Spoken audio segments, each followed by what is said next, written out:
রহমতুল্লাহি ওয়া বারাকাতুহু। বিসমিল্লাহির রহমানির রহিম। আলহামদুলিল্লাহ ওয়াসসালাতু ওয়াসসালামু আলা রাসূলিল্লাহ ওয়া আলা আলিহি ওয়া সাহবিহি আজমাইন ওয়া বাদ। আমাদের কাছে 10টি প্রশ্ন আছে, খুব সংক্ষেপে উত্তর দেওয়ার চেষ্টা করছি। আজ তারিখ হচ্ছে 5 শাবান 1444 হিজরি মোতাবেক 25 ফেব্রুয়ারি 2023। প্রশ্ন করেছেন এক ভাই, বলছেন আসসালামু আলাইকুম রহমতুল্লাহ। ওয়ালাইকুম সালাম রহমতুল্লাহ। প্রশ্ন হলো, কোনো মেয়ে যদি তার স্বামীকে খুশি করার জন্য মাথার চুলে বিভিন্ন কালার করে তাহলে কি কোনো অসুবিধা আছে? এ ব্যাপারে ইসলাম কি বলে? যদি সাদা চুল থাকে, সাদা হয়ে গেছে, আর সাদাকে কালো করে তাহলে জায়েজ নয়। সাদাকে যদি কালো করে তাহলে জায়েজ নয়, পুরুষ হোক অথবা নারী হোক। সাদা যদি হয়ে যায়, পুরুষ হোক অথবা নারী, আর সেটা যদি রং করে তাহলে তো শরীয়ত সম্মত। নবী সাল্লাল্লাহু আলাইহি ওয়াসাল্লাম, সাহেব তোমরা সাদা চুলকে পরিবর্তন করে নাও মেহেদি দিয়ে। মেহেদির সাথে যদি কালো একটা আছে কাতাম, সেটা মিলিয়ে যদি ব্রাউন করে তবুও জায়েজ, এই লাল এরকম করাও জরুরি নয়। যদি ব্রাউন করে, যেটা কালো আর লালের মাঝামাঝি, সেটাও জায়েজ, কিন্তু অজান্ডে বহু সওয়াত, কালো থেকে বাঁচিয়ে রাখুন নবী সাল্লাল্লাহু আলাইহি ওয়াসাল্লাম। সুতরাং সাদাকে কালো করা জায়েজ নয়।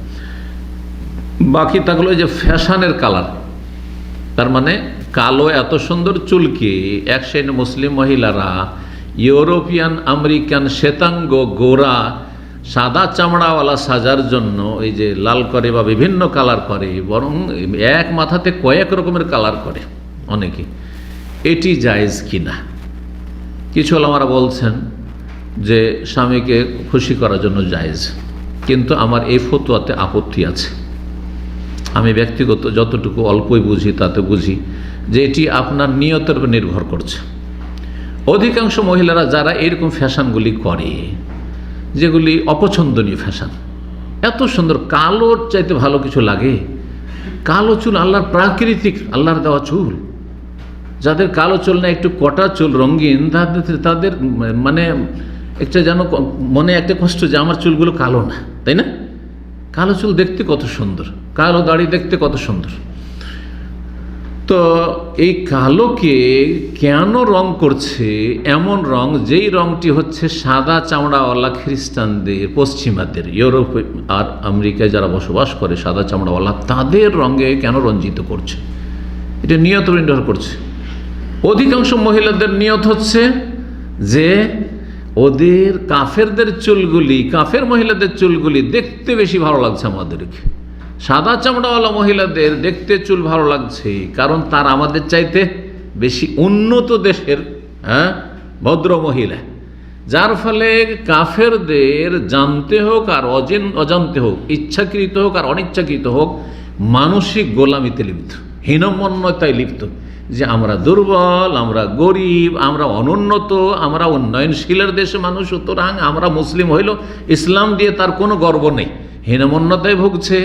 আর কাফেরদের গোলামি করে যদি চুলকে রঙাই, তাহলে মনে হয় বেশি উন্নতি করে নিতে পারবো আর বেশি সিনিয়র হয়ে যাব। এই যে কাফেরদের গোলামি, এটি নাজায়েজ কিন্তু, যদি এই মন মানসিকতা থেকে হয়। আর অধিকাংশ মহিলাদের এটাই, তাহলে জায়েজ নাই। কিন্তু মাঝে মধ্যে যদি মনে করে যে স্বামীকে খুশি করার জন্য একটু রঙাইলাম, তাহলে হয়তো অসুবিধা নেই। হয়তো যেমন কিছু আলেমারা ফতোয়া দেয়, বড় বড় আলেমরাও কিছু ফতোয়া দিয়েছেন বৈধতার, সেই জন্য বললাম। কিন্তু বড় আলেম ফতোয়া দিলেও নবী সাল্লাল্লাহু আলাইহি ওয়াসাল্লাম কি বলেছেন? আল মুগায়্যিরাত খালকাল্লাহ, আল্লাহর সৃষ্টিকে যারা পরিবর্তনকারিনী মহিলা, তাদের ওপর আল্লাহর লানত রয়েছে। আল্লাহর লানত রয়েছে। আল্লাহর প্রাকৃতিক সৃষ্টি কালো চুলের চাইতে ভালো চুল আছে পৃথিবীতে, সেটাকে পরিবর্তন করছে এমন চুলে, যেটা এমনিতে ভালো না। যদি সুস্থ প্রকৃতি হতো তাহলে অবশ্যই ভালো না, কিন্তু প্রকৃতি বিকৃত হয়ে গেছে কাফেরদের গোলামি মন মানসিকতা নিয়ে, যার ফলে মনে হচ্ছে যে না, ওইভাবে রঙাইলে বেশি ভালো লাগবে। আর আমি মনে করি যে কোনো নেক মহিলা, পরেজগার মহিলা এইভাবে কালো চুলকে রঙিয়ে থাকে ইউরোপিয়ানদের মতো আর আমেরিকানদের মতো। আল্লাহ হেফাজত করুন।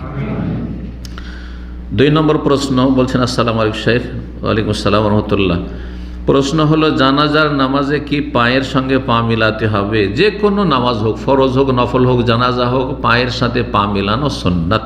জি, পায়ের সাথে পা মিলানো, কাঁধের সাথে কাঁধ মিলানো সুন্নাত। আর একটি অংশ প্রশ্নের, বা সূরা ফাতিহা কি পাঠ করতে হবে? সূরা ফাতিহা পড়া হচ্ছে শরীয়ত সম্মত।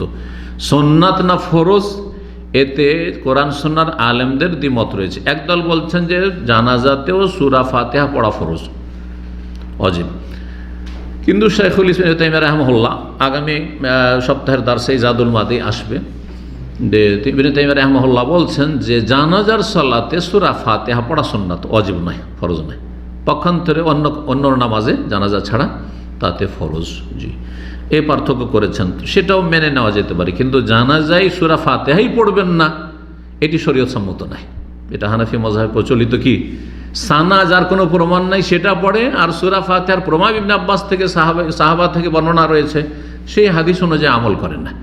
বিনা সূরা ফাতিহাতে জানাজা পড়ে থাকে হানাফি ভাইয়েরা, তাদের এটি মাযহাবের ফতোয়া, কিন্তু হাদিস বিরোধী। 3 নম্বর প্রশ্ন। আসসালামু আলাইকুম। ওয়ালাইকুম সালাম রাহমাতুল্লাহ। প্রশ্ন হচ্ছে টাকার নোট ভাঙানোর ক্ষেত্রে কয়েন কিংবা খুচরা টাকা 1050 টাকার নোটের বিনিময়ে এক্সচেঞ্জ করা বা বিক্রয় করা জায়েজ হবে কি? আমাদের দেশে এর প্রচলন রয়েছে, এটি জায়েজ নয়, এটা সুদ। অধিকাংশ উলামায়ে কেরামরা বলেছে এটি সুদ, কারণ এদিকেও টাকা এদিকেও টাকা, শুধু পার্থক্য কি একই দেশের টাকা, ভিন্ন দেশের হয়তো অসুবিধা নেই। যেমন সৌদি 1 রিয়ালে বাংলাদেশে 29-30 বা তারও বেশি পাচ্ছেন হয়তো, অসুবিধা নেই, 50 হয়ে যাক 100 হয়ে যাক, কোনো অসুবিধা নেই, কারণ দেশের টাকা কারেন্সি ভিন্ন ভিন্ন।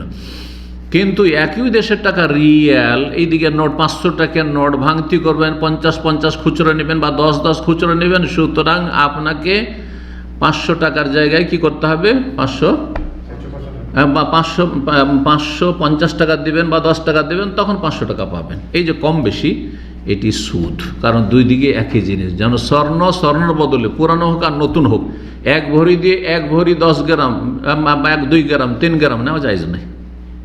কথা বোঝা গেছে? সমান সমান হইতে হবে। ফাইজা ইখতালাফাত আজনাস, হাদিস আছে সুদের হাদিসে, যে যদি জিনিস আলাদা আলাদা হয়ে যায় তাহলে ফাবিউ কাইফা শিতুম, যেমন ইচ্ছা তেমন করো। স্বর্ণ চাঁদির বদলে 1 ভরি স্বর্ণ 50 ভরি আপনি চাঁদি দিয়ে কেনেন, কোনো অসুবিধা নেই, কোনো অসুবিধা নেই। কিন্তু চাঁদির বদলে সমান সমান হইতে হবে। ঠিক তেমনই টাকা, একই দেশের টাকা সমান সমান হইতে হবে। একমাত্র সৌদি আরবের একজন বড় আলেম শাইখ ইবনে জাবরিন, যিনি শাইখ বিন বাজ রাহিমাহুল্লাহর সিনিয়র ছাত্র এবং বড় হায়াত খুব বড় আলেম ছিলেন রাহিমাহুল্লাহ, তিনি এই কয়েন বিক্রি করা যায়, কয়েন খুচরা নোট নাই, ধরেন 100 টাকার কয়েন নেবেন, তো কয়েন নিলে তিনি বলছেন 110 টাকা তে আপনি 100টা কয়েন নিতে পারবেন। এটা তার ফতোয়া, কিন্তু অধিকাংশ শাইখ বিন বাজ, ইবনে উসাইমিন বা অন্যান্য সমস্ত ওলামা বলছেন না, এটাও জায়েজ নয়, কয়েনের ক্ষেত্রেও জায়েজ নয়। এই জন্য ব্যাংকে এখানে কিন্তু এমনটা হয় না, সৌদি আরব ব্যাংকে এই নাজায়েজ কাজ হয় না যে আপনি কয়েন নিতে যাবেন সেই জন্য আপনার কাছে 100 টাকার কয়েনের 110 টাকা চাইবে, এটা এখানে হয় না। জি, কিন্তু ইন্ডিয়া, বাংলাদেশ, ওইসব দেশে হয়। ছেঁড়া টাকা দিতে যাবেন, আপনাকে কম দেবে, এটা হারাম, জায়েজ নয়। জি, সুদ। 4 নম্বর প্রশ্ন বলছেন। আসসালামু আলাইকুম রহমতুল্লাহ। আলাইকুম সালাম রহমতুল্লাহ। শেখ, অন্তর পরিশুদ্ধ পরিচ্ছন্ন রাখার চেষ্টা করে যাচ্ছে, কিন্তু হিংসা, অহংকার, সন্দেহ, সংশয়, সংকীর্ণতা, আল্লাহ হেফাজত করুক, মুনাফিকি, রিয়া, অন্যের সম্পর্কে কুধারণা, হতাশা, দুশ্চিন্তা, খাঁটিভাবে ধৈর্য ধরতে না পারা ইত্যাদি, এত রোগ থাকলে কাজ হয়? এইসব গুনাহগুলো ইচ্ছায় অনিচ্ছায় হয়েই যাচ্ছে। মাঝে মধ্যে সব কিছু এলোমেলো লাগে, মনে হয় যেন আল্লাহর সন্তুষ্টি অর্জন করতে পারবো না। নিরাশ হবেন না, আল্লাহ তৌফিক দান করুন। ইখলাসের সাথে ইবাদত করতে গেলে মন শুধু দুনিয়ার দিকে আকৃষ্ট করে, খুব মানসিক যন্ত্রণা আছে, আমার করণীয় কি? আলহামদুলিল্লাহ, আমাদের কেন হয় না? হ্যাঁ, কেন হয় না আমাদের? কোনো পেরেশানি নেই, আলহামদুলিল্লাহ। গেলে সাথে সাথে ঘুম চলে আসো, আলহামদুলিল্লাহ। কেন? তা আপনাকে চেষ্টা করতে হবে, আমরাও চেষ্টা করেছি, তো বিভিন্ন চেষ্টা আছে। এতগুলি যদি রোগ থাকে, তার মানে আপনার চারপাশে পাপ শুধু ঘুরফুর করছে, ঘোরাফেরা করছে, মানে পাপে জড়িয়ে আছেন আপনি, আপনার জীবনে বিভিন্ন পাপ করছেন। পাপ থাকলে মানসিক শান্তি হবে না, মানসিক অশান্তিতে থাকবে, আল্লাহর জিকির থেকে গাফিল। দুনিয়ার লোভ লালসা যদি বেড়ে যায়, তাড়াতাড়ি টাকা, রাতারাতি বড়লোক হইতে হবে, টার্গেট বানিয়েছেন আপনি এখন থেকে, যেমন একটা ঢাকার মতো জায়গাতে 5 তলা একটা টাওয়ার তৈরি করতেই হবে, তাহলে তো অশান্তির শেষ থাকবে না। কিন্তু আলহামদুলিল্লাহ সবসময় ও আখিরাত সুন্দর করার চেষ্টা করেন, যা হইল হইল আলহামদুলিল্লাহ। সারা জীবন তো এই প্রবাসে কেটে গেল ভাড়া বাসাতে, তো আর এত চিন্তা কিসের জন্য? পরের জন্য বাড়ি বানাবার জন্য। একটা চলার মতো বাড়ি দিতে পারলেই হইল। হ্যাঁ, আর টাইলস লাগাইতে হবে, মার্বেল লাগাইতে হবে, তো পাকা করতে হবে কেন? চলার মতো হইলেই হইল। আমি আপনি আমাদের বাপ দাদা খড়ের বাড়িতে, টালির বাড়িতে থাকতে পেরেছে, দেয়াল বাড়ি থাকতে পেরেছে, আপনার ছেলেরা থাকতে পারবে না? কেন দুনিয়ার সাথে আপনি ছুটেছেন? আল্লাহ বুঝার তৌফিক দান করুন। মানুষ যখন পাপে জড়িয়ে যায় অথবা জিকির আজকার থেকে গাফিল হয়ে যায়, আর আল্লাহ অভিমুখী হয় না, আখিরাত সম্পর্কে চিন্তাশীল হয় না, তখন চারিদিক থেকে বিভিন্ন পাপ তখন তার উপর আক্রমণ করে। হ্যাঁ, শয়তান আক্রমণ করে আর পাপের দিকে নিয়ে চলে যায়। দুনিয়ার লোভ লালসা কমিয়ে নিয়ে আসেন, দুনিয়াকে তুচ্ছ মনে করেন, আর সবসময় মনে করবেন যে হতে পারে যে এটি হচ্ছে বিদায় নামাজ। এসা পড়ে এসছেন, এটা বিদায় নামাজ। যদি এইটাই মনে করেন তাহলে আপনি চিন্তাই করবেন না যে আমি আগামীতে এই করব সেই করবো, এই প্ল্যান আছে। এত প্ল্যান করতে চান না, যা হচ্ছে আলহামদুলিল্লাহ, না হইল আলহামদুলিল্লাহ। 5 নম্বর প্রশ্ন।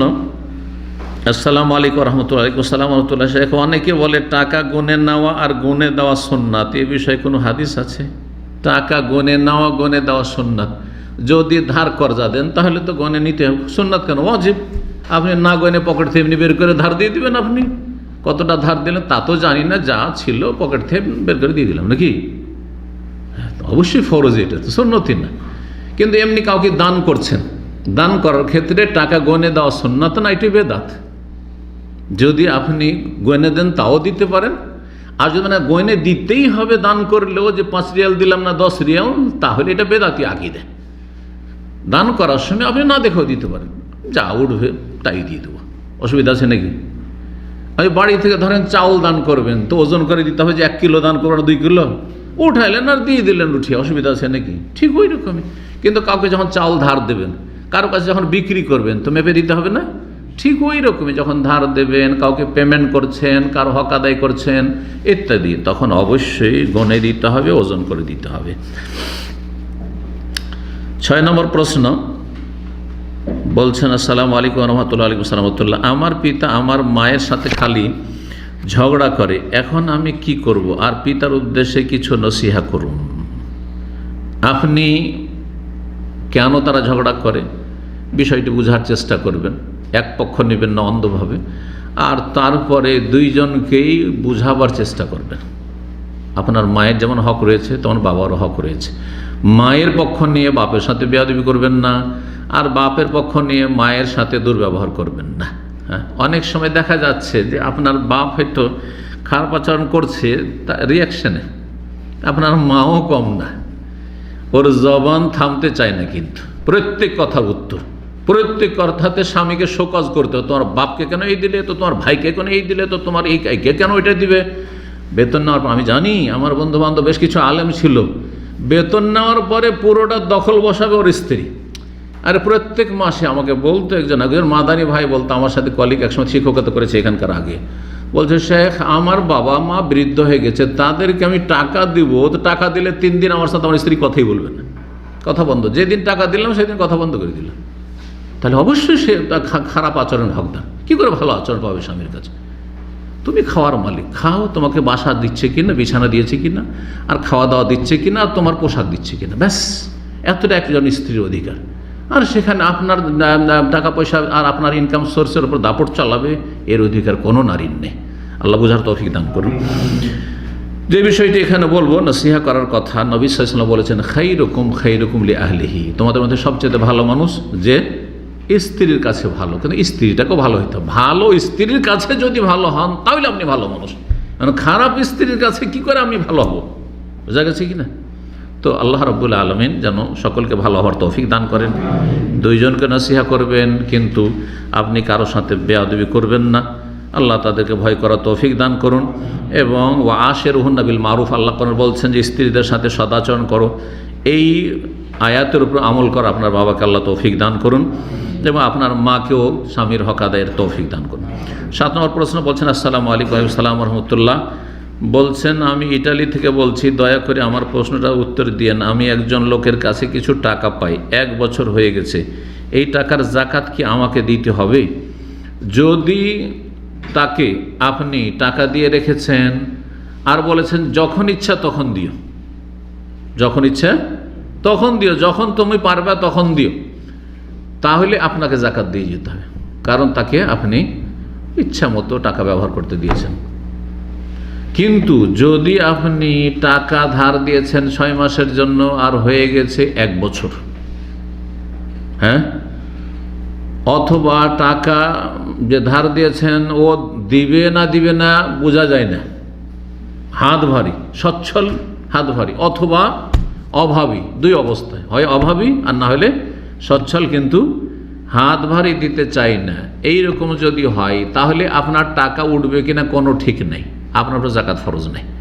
তখন যেই দিন টাকাটা আপনার হাতে আসবে, যদি বছর পার হয়ে থাকে, 2 বছর 3 বছর 5 বছরও পার হয়ে থাকে, 1 বছরের যাকাত দিয়ে দিবেন। যখনই টাকাটা পেলেন হাতে, সাথে সাথে 1 বছরের টাকা, 1 বছরের যাকাত দিয়ে দিবেন। 10 বছর থাকলো, 10 বছর পরে টাকাটা ফিরিয়ে ফেলেন, 1 বছরে শুধু যাকাত লাগবে, কারণ আপনি এতদিন তাকে দিতে চাননি, তাকে দিয়েছিলেন 6 মাসের জন্য, হ্যাঁ, কিন্তু সে হাত ভারী দেয়নি, বেঈমানি করেছে, অথবা সে অভাবী ছিল সেই জন্য দিতে পারেনি, তো আপনাকে তখন যাকাত লাগবে। কিন্তু সচ্ছল ব্যক্তিকে যদি দিয়ে রাখেন, যখন ইচ্ছা তখন চেয়ে নিতে পারেন, চাইলে দিন, অসুবিধা না ভাই, যখন চাইবেন তখন দিয়ে দেবো, এইভাবে দিয়ে রেখেছেন, তাহলে আপনাকে প্রতি বছর যাকাত দিতে থাকবে। 5 বছর আপনি দিয়ে রেখেছেন, শখ করে ভাই বোনকে ধার দিয়ে রেখেছেন, যখন ইচ্ছা তখন দিও তুমি, আর আমার যখন প্রয়োজন হবে তখন নিয়ে নেব, তাহলে প্রতি বছর যাকাত দিতে হবে। জি। 8 নম্বর প্রশ্ন, বলছেন শেখ আসসালামু আলাইকুম, আপনার নিকট আমার একটি জরুরি প্রশ্ন। গত 2 দিন হলো আমার একটা বন্ধু উমরা করেছে, মাথা মুন্ডন করার আগে এহরাম খুলে ফেলেছে, এখন করণীয় কি? তাকে কি কাফারা দিতে হবে? সেই ব্যক্তি মাসলা জানার পরে যদি এহরাম খুলে দেয়, তাহলে সেই ব্যক্তির একটি ওয়াজিব কাজ বাকি আর এহরাম খুলে দিয়েছে, তাহলে তাকে ফিদিয়া দিতে হবে, তাকে ফিদিয়া দিতে হবে। কিন্তু সাধারণত এখানে যেটা বুঝাইতে চেয়েছে, তার মাসলা জানা ছিল না, ও মনে করেছে যে সাফা মারসাই করা হয়ে গেল, উমরা শেষ হয়ে গেছে। যদি অজ্ঞতার কারণে, জেহালতের কারণে হয়, অথবা ভুলে গেছে, মাথা মুন্ডন করতে এটা খেয়াল নেই, হঠাৎ করে এসছে রুমে আর এহরাম খুলে ফেলেছে, এখনো চুল কাটেনি, তাহলে তাকে বলবো শরীয়তের বিধান যে সেই ব্যক্তি কোনো ফিদিয়া লাগবে না, আর যাবে সে লোনে এহরামের কাপড় পরে, এমনি সেলাই করা কাপড় পরে না, আবার এহরামের কাপড় পরে খুলে দিয়েছে, এহরামের কাপড় পরে যাবে, আর যাওয়ার পরে চুল পুরো মাথা থেকে মুন্ডন করবে, এটি উত্তম, অথবা পুরো মাথা থেকে ছোট করবে, 2-4টি চুল নাই। তারপরে ওতে আরেকটা অংশ প্রশ্ন, আর একজন শুধু গায়ের এহরামটা খুলেছে, এহরামে চুল ঢুকে যাবে মনে করে, পরনেরটা ছিল, এর কি কোনো কাফারা দিতে হবে? না, এর তো কোনো দোষ নেই, কারণ এ তো চুল কাটতে যাচ্ছে, শুধু গায়ের নামাইতে পারেন গোসল করতে, গায়ের কেন আপনি নিচেরটাও বাথরুমে গিয়ে নামিয়ে দিতে পারেন। ধরেন পেশাব পায়খানা করবেন এহরাম অবস্থায়, তখন দুটোকে খুলে রেখে দিলেন, আর তারপরে তখন আপনি কি করছেন? পেশাব পায়খানা করছেন, অসুবিধা আছে? না, অসুবিধা নেই শরীয়তে। এখানে এহরাম কিন্তু এখানে কোথায় এহরাম? এহরাম শুধু কাপড়ে নেই, এহরাম কিসে আছে? আর অন্তরে আছে যে না আমার কাজ বাকি আছে, কিন্তু কাপড়টা কি জন্য খুললাম? এহরাম শেষ করিনি, আমার উমরা কাজ শেষ করিনি, আমি কাপড়টা যাতে পানি টানি না পাকি কিছু না লেগে যায় রাখলাম আমি। আর এখানে তোমাকে কি দেখছেন না, বিবস্ত্র হয়ে আমি গোসল করলাম, বা বিবস্ত্র হয়ে আমি কি করলাম? পেশাব পায়খানা সারলাম, কোনো অসুবিধা নেই, জায়েজ আছে। 9 নম্বর প্রশ্ন, বলছেন আসসালামু আলাইকুম রহমতুল্লাহ। ওয়ালাইকুম আসসালাম রহমতুল্লাহ। শেখ, আমার প্রশ্ন, যে জাদু করে তার পিছে নামাজ হবে কি না? না, হবে না, সেই ব্যক্তি মুসলিম না। যে জাদু করে সে কাফের, বড় কুফরি ছাড়া জাদু হয় না। কেউ কেউ মনে করে তাদের আমলের বিনিময়ে অন্যকে নিয়ন্ত্রণ করবে বা মন্ত্র করবে, জাদু করবে, নিজের আমলকে মন্ত্র চালানোর শক্তি মনে করে এ বিষয়ে বিস্তারিত বলবেন। নিজের আমল, এমন কোনো আমল আছে যেটা দিয়ে মন্ত্র করা যায়? তাদের ভাষায় আমল মানে হচ্ছে কিছু মন্ত্রতন্ত্র, আর সেগুলি শিরক কুফরি মন্ত্রতন্ত্র থাকে। শিরক কুফরির কালাম ছাড়া, দেবদেবীর নাম নেওয়া ছাড়া, বা জিন শয়তানের নাম নেওয়া ছাড়া, বা আপনার পীর গৌস কুতুবের নাম নেওয়া ছাড়া, গায়রুল্লাহর নাম নেওয়া ছাড়া, হিন্দুদের মন্ত্র হোক অথবা আর কারো মন্ত্র হোক, শিরকি কুফরি কালাম ছাড়া কোনো জাদু হয় না। সুতরাং যে ব্যক্তি জাদু করায় উভয়ে কাফের, মুসলিম নয়, যতক্ষণ পর্যন্ত তওবা করে ঈমান ইসলামের নবায়ন করে ফিরে না আসবে। তার পেছনে নামাজ জায়েজ নাই, তার নামাজ জায়েজ নাই, তার ইবাদত বন্দি কবুল হবে না, কোনোটাই হবে না। জি। 10 নম্বর সর্বশেষ প্রশ্ন, বলছেন আসসালামু আলাইকুম রহমতুল্লাহ। আলাইকুম আসসালাম রহমতুল্লাহ। শেখ, আমার প্রশ্ন হলো, সৈয়দ আবুল আলা মওদুদীর পবিত্র কোরআনের বাংলা অনুবাদ পড়া যাবে কি? না, যাবে না। সাধারণ লোক পড়তে পারবে না। সাধারণ লোক পড়লে পথভ্রষ্ট হয়ে যাবে। তফহিমুল কোরআন, ফি জালালিল কোরআন, এই তফসিরগুলি যদি পড়ে, সৈয়দ কুতুবের ফি জালালিল কোরআন আর মওদুদীর হচ্ছে তফহিমুল কোরআন, এগুলি সাধারণ লোক পড়লে এমন এমন আকীদার বিভ্রান্তি রয়েছে যেগুলোতে গুমরাহ পথভ্রষ্ট হয়ে যাবে। সুতরাং জায়েজ নয়। ভালো কোনো আলেম যদি পড়ে, সাধারণ আলেম নয়, ভালো আলেম পড়বে যার এলমের এত গভীরতা আছে এবং আকীদার ক্ষেত্রে এতটা এলম আছে যে তার যে ত্রুটিগুলো আছে সেগুলি ধরতে পারবে, তাহলে তার জন্য পড়া জায়েজ। তার জন্য পড়া জায়েজ কিসের জন্য? জাতিকে সতর্ক করার জন্য। আমি না পড়লে কেমন করে জানবো যে তিনি অমুক সূরার তফসিরে ভুল করেছেন? যেমন সূরা হাক্কার তফসিরে তিনি আল্লাহ রাব্বুল আলামিন বলছেন ওয়াইহামিলু আরশা রাব্বিকা ফাওকাহুম ইয়াওমা সামানিয়া, আল্লাহর আরশকে 8 ফেরেশতা বহন করে রাখবেন। বলছে যে এটা বোধগম্য নয়, অস্বীকার করে দিচ্ছেন মওদুদী। জি। তারপরে সূরা ইজা জা নাসরুল্লাহ ফাসাব্বিহ বিহামদি রাব্বিকা ওয়াস্তাগফিরহু তাফসীর করতে গিয়ে বলছেন যে নবী মুহাম্মদ সাল্লাল্লাহু আলাইহি ওয়াসাল্লামকে আল্লাহ তওবা ইস্তেগফার করতে বলছেন সূরা ইজা জা নাসরুল্লাহতে, নাউযুবিল্লাহ, যে তার দাওয়াতি কাজ করতে গিয়ে যে ভুল ত্রুটি হয়েছে সেই জন্য ক্ষমা চাইতে বলছেন। আর এই কথা তোমাকে কি আবিষ্কার করতে বললেন? এমনি ভালো মানুষের জন্য তওবা ইস্তেগফার একটি ইবাদত। তবে ইস্তেগফার এমনি একটি ইবাদত নবী সাল্লাল্লাহু আলাইহি ওয়াসাল্লাম করেছেন, কিন্তু নবী সাল্লাল্লাহু আলাইহি ওয়াসাল্লামের ভুল ত্রুটি প্রমাণ করতে হবে তোমাকে, এটা কে শিখাইল? এই বেয়াদবি কে শিখাইল? কথা বুঝতে পারছেন? এই জন্য জামাত ইসলামের মধ্যে বেয়াদবিটা বেশি। বুঝতে পারছেন? জি। শুধু তাদের স্বপ্ন কেমন করে ক্ষমতায় যাব, ব্যাস। জি, পড়া যাবে না। জি, আল্লাহ হেফাজত করুন। উদাহরণ দেব, তফসির কাশাফ একটি তফসির আছে, দাওরা হাদিসে অনেক মাদ্রাসায় পড়ায়। মুতাজিলা জারুল্লাহ জামাখশারি মুতাজিলা তফসির, এই তফসির প্রথম লিখতে গিয়ে লিখছে আলহামদুলিল্লাহিল্লাযী খালাকাল কোরআন, সে আল্লাহর যাবতীয় প্রশংসা যিনি কোরআনকে সৃষ্টি করেছেন। যদি জানাই না থাকে আপনার এই ক্ষেত্রে সূক্ষ্ম আকীদা, তাহলে আপনি কি ভুল ধরবেন? আল্লাহর তো গুণগান করেছে। যখন এইরকমটা লিখলো তখন তার ভক্তরা, তার যে ছাত্ররা বা তার যারা হিতাকাঙ্ক্ষী ছিল, তারা বলে যে আপনি যদি শুরুখানে তফসির শুরু করেছেন আর লিখেন আলহামদুলিল্লাহ খালাকাল কোরআন, তা আপনার তফসির উম্মতের কেউ পড়বে না, কারণ মুতাজিলা আকীদার লোক কয়টা আছে, অন্যরা কেউ পড়বে না। তখন সেটা পরিবর্তন করলাম, এটা কুফরি আকীদা। খালাকাল কোরআন মানে কোরআন মখলুক, কোরআন আল্লাহর সৃষ্টি, এটা কুফরি আকীদা। এই কুফরি আকীদা মুতাজিলাদের ইমাম আহমদ রাহিমাহুল্লাহ বিরোধিতা করেন। ইমাম আহমদের উপর কত জুলম অত্যাচার করেছে সেই যুগের আব্বাসীয় খলিফা জালেম। কথা বোঝা গেছে? পর কয়েক খলিফা গুমরাহ পথভ্রষ্ট হয়ে থেকেছে, তারপরে আল্লাহ হিদায়াতের উপর নিয়ে এসে তার পরবর্তীকাল রাজাদেরকে। তো এ বেদাতি মোল্লারা যারা মুতাজিলা ছিল, তারা সেই শাসককে বলে তাকে জেলে ঢুকিয়েছে, তার ওপর কোড়া চাবুক দিয়ে এমন আঘাত করেছে সুবহানাল্লাহ, যে হাতিকে মারলে হাতি বাঁচত না, কিন্তু আল্লাহ তাকে বাঁচিয়েছিলেন যতদিন আল্লাহ বাঁচাবেন। তো কথা হচ্ছে যে দেখেন, তফসির হইলেই পড়তে শুরু করে দেবেন, ভালোটা নেব মন্দটা নেবেন, এই যোগ্যতা আপনাদের জনসাধারণের কারণ নেই, সাধারণ আলেমদেরও নেই। বড় বড় আলেমরা পড়তে পারে প্রয়োজন হইলে, না হলে প্রয়োজন নেই। আমার কাছে উত্তম বিকল্প, আমি কেনই বা পড়তে যাব? কিন্তু প্রয়োজন নেই, সেখানে ভালো মন্দ কী আছে জানার জন্য এবং জাতিকে সতর্ক করার জন্য পড়লে পড়তে পারে। যেমন আমরা মাঝে মধ্যে পড়ি, যদি প্রয়োজন হয় তো পড়ি।